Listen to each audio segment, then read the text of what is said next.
गोवा में आयोजित 53वें international film festival में जूरी हेड नादव लैपिड के एक बयान से विवाद खड़ा हो गया। दरअसल उन्होंने द कश्मीर फाइल्स फिल्म को वल्गर और प्रोपेगेंडा बता दिया और फिल्म फेस्टिवल में शामिल करने से इनकार कर दिया। We were all of us disturbed and shocked by the 15th film, by the movie Kashmir Files, that felt to us like a propaganda, vulgar movie, inappropriate for an artistic competitive section of such a prestigious film festival. Lapid ने कहा कि film को लेकर अपनी ये राय साझा करते हुए वो पूरी तरह से सहज हैं। लैपिड का ये बयान फेस्टिवल की क्लोजिंग सेरेमनी में आया। इस दौरान केंद्रीय सूचना और प्रसारण मंत्री अनुराग ठाकुर भी मौजूद थे।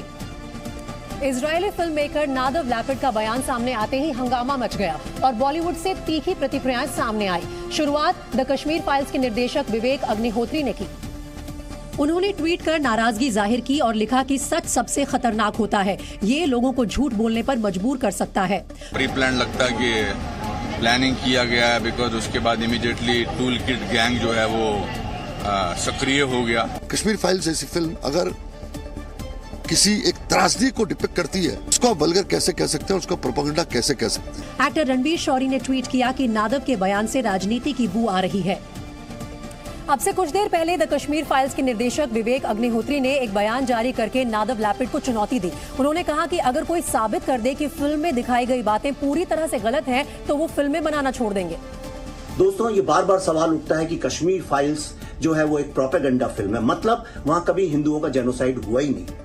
तो आज मैं विश्व के सारे बुद्धिजीवियों को, इन अर्बन नक्सल्स को चैलेंज करता हूं, इन महान फिल्म मेकर जो इजराइल से आए उनको भी चैलेंज करता हूं कि कश्मीर फाइल्स का एक शॉट, एक डायलॉग, इवेंट कोई अगर प्रूव कर दे कि ये पूरी तरह से सत्य नहीं है, तो मैं फिल्में बनाना छोड़ दूंगा। हालांकि विपक्षी दल नादव लैपिड के सुर में सुर मिलाते दिखे। उन्होंने इस बयान के जरिए सरकार को घेरने की कोशिश शुरू कर दी। देश की मुख्य विपक्षी पार्टी कांग्रेस भी बयान का समर्थन करती दिखी।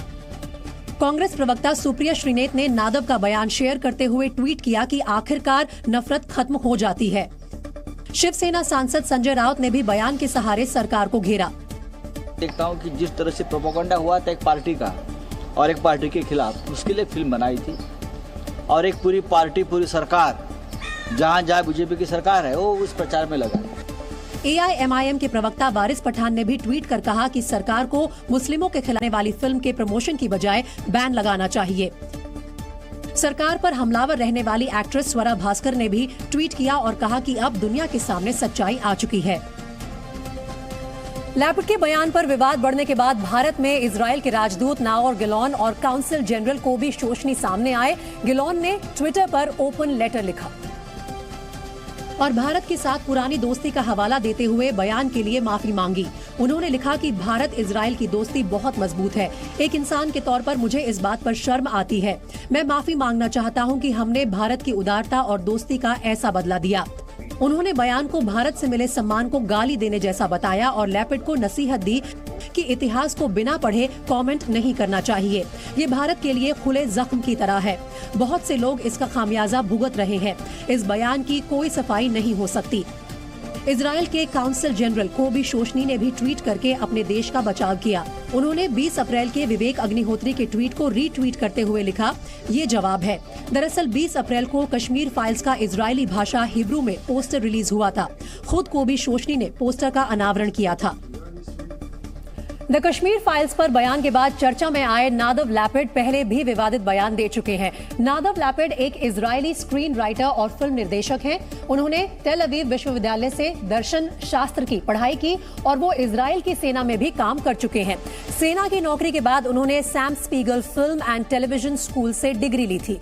उनकी शॉर्ट फिल्म क्विश की 2005 के पैनोरामा में स्क्रीनिंग की गई थी। लैपिड ने पहली बार फीचर फिल्म पुलिसमैन में निर्देशन किया था। पहली ही फिल्म पुलिसमैन को लोकार्नो फिल्म फेस्टिवल में स्पेशल जूरी अवार्ड मिला। उनकी फिल्म द किंडरगार्टन टीचर ने कान 2014 में क्रिटिक्स अवार्ड जीता था।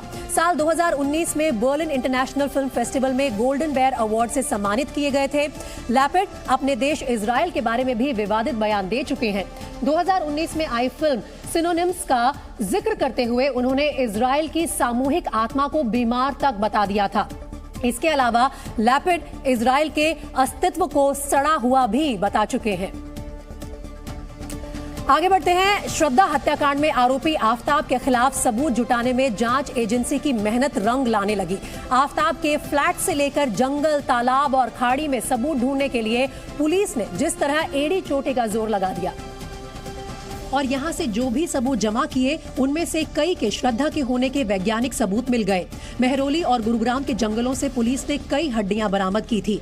दिल्ली पुलिस के सूत्रों के मुताबिक CFSL की जांच में अब तक मिली हड्डियों में 13 के श्रद्धा के ही होने की पुष्टि हो गई। पुलिस को जंगल से मिला जबड़ा भी श्रद्धा का ही है।